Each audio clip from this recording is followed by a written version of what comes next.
Leadership under fire. In the opening hour, command structure on the American side came close to collapsing. Units landed far from their intended sectors, officers were killed stepping off landing craft, and radios failed under saltwater bursts. Yet amid this disorder, leadership emerged from unexpected places. Junior officers, sergeants, and sometimes privates took charge when no one else could. Small groups of men rallied behind whoever had the confidence to point forward instead of back toward the sea. These improvised leaders identified gaps created by the engineers and drove their survivors toward them. The battle at Omaha was not won by perfect coordination, but by countless decisions made in the sand and smoke by men who refused to stop. Naval fire support.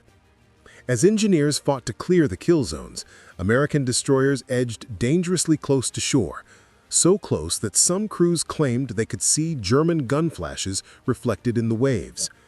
Naval commanders ignored depth warnings and brought their ships within a few hundred meters of the beach, firing directly into the mouths of German strongpoints that were tearing apart the infantry below. Every shell that smashed into the bluffs relieved pressure on the engineers working just meters from exploding obstacles. Some German crews, stunned by the accuracy and proximity of the fire, abandoned their positions entirely. The sea, which had begun the day as an obstacle, became a shield. German breakdown. Inside the fortified positions, cohesion faltered faster than expected. Communication lines were cut by bombardment, runners were pinned by incoming naval shells, and officers struggled to understand the shifting situation. Smoke blurred fields of fire, explosions obscured targets. Some crews found themselves firing blindly, unaware that American engineers had already demolished the obstacles that anchored their defense. Fear, uncertainty, and the realization that the Americans were not breaking but advancing spread through the strongpoints.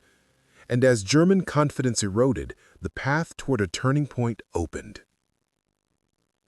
The turning point at Omaha did not begin with a dramatic charge. It began with a muffled thud, then another, echoing across the surf.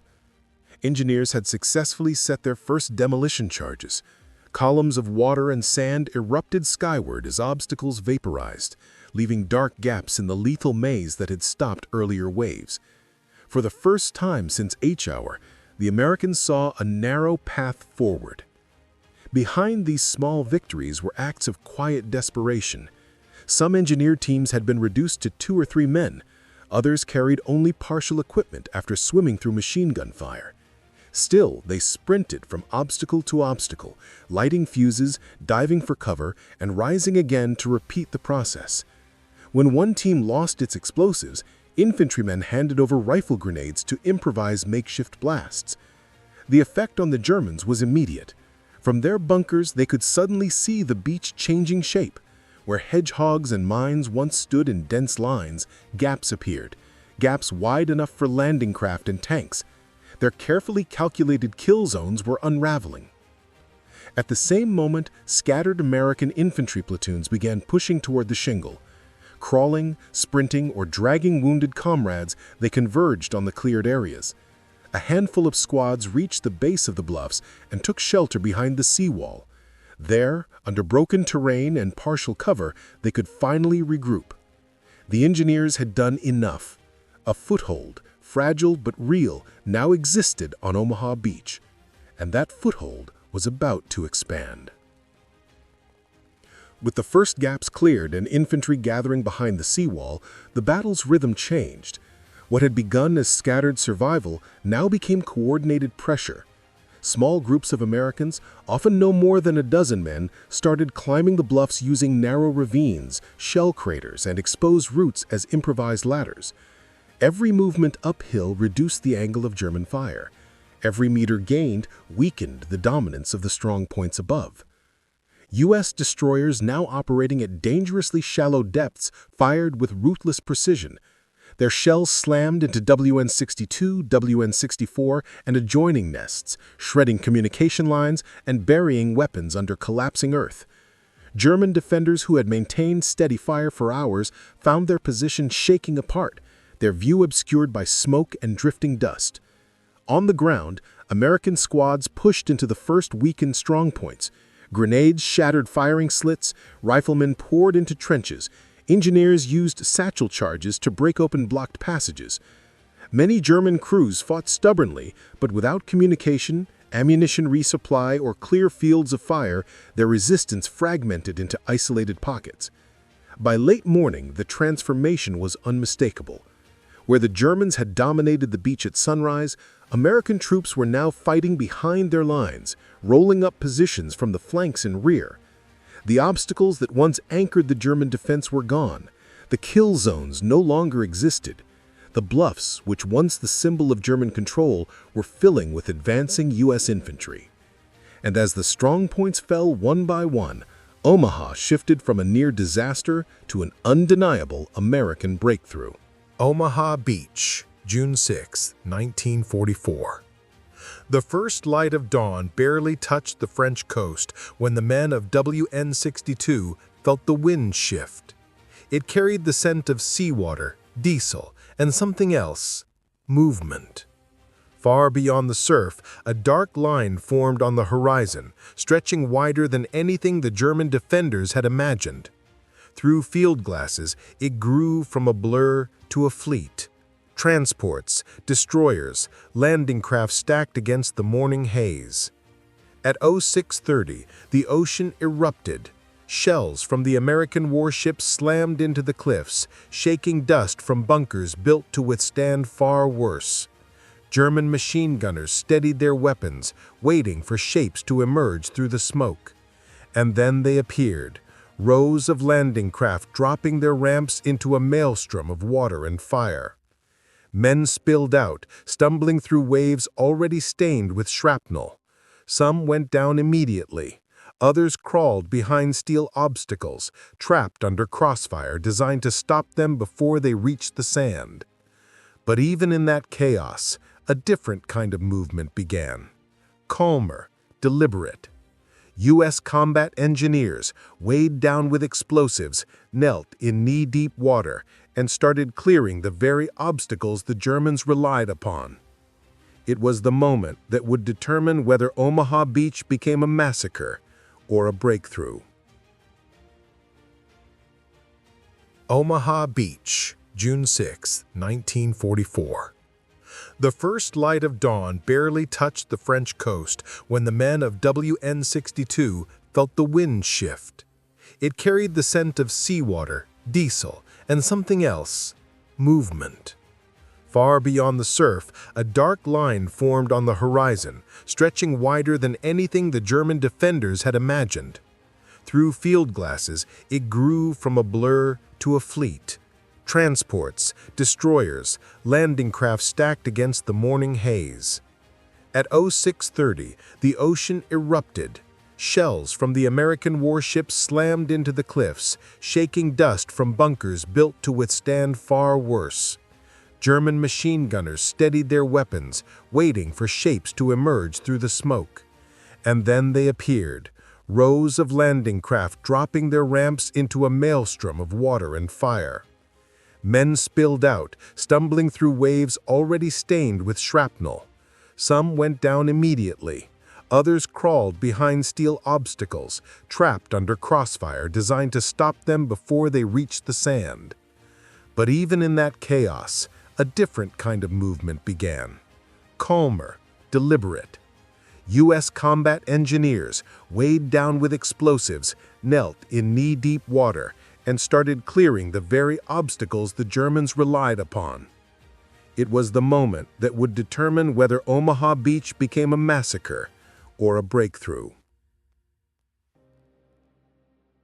By midday, the shape of Omaha Beach had changed beyond recognition. Smoke drifted low across the bluffs, the tide washed over shattered obstacles, and scattered groups of American infantry pressed deeper inland. But the price of that foothold was staggering. Entire engineer teams had been reduced to a handful of survivors. Some units lost over half their men in the first hour alone. The 1st and 29th Infantry Divisions reported hundreds of casualties before the battle even reached its turning point. German accounts reflected a different kind of shock. Officers of the 352nd Infantry Division, reviewing fragmented radio messages, realized with disbelief that the Americans had breached obstacles that were expected to stop the assault entirely. The strongpoints designed to funnel attackers into fixed kill zones had failed, for one simple reason. The engineers had lived long enough to break them. Reports noted ammunition shortages, collapsed bunkers, and crews forced into retreat or surrender when their positions were flanked from above. As more American troops landed through the cleared gaps, the tempo shifted dramatically.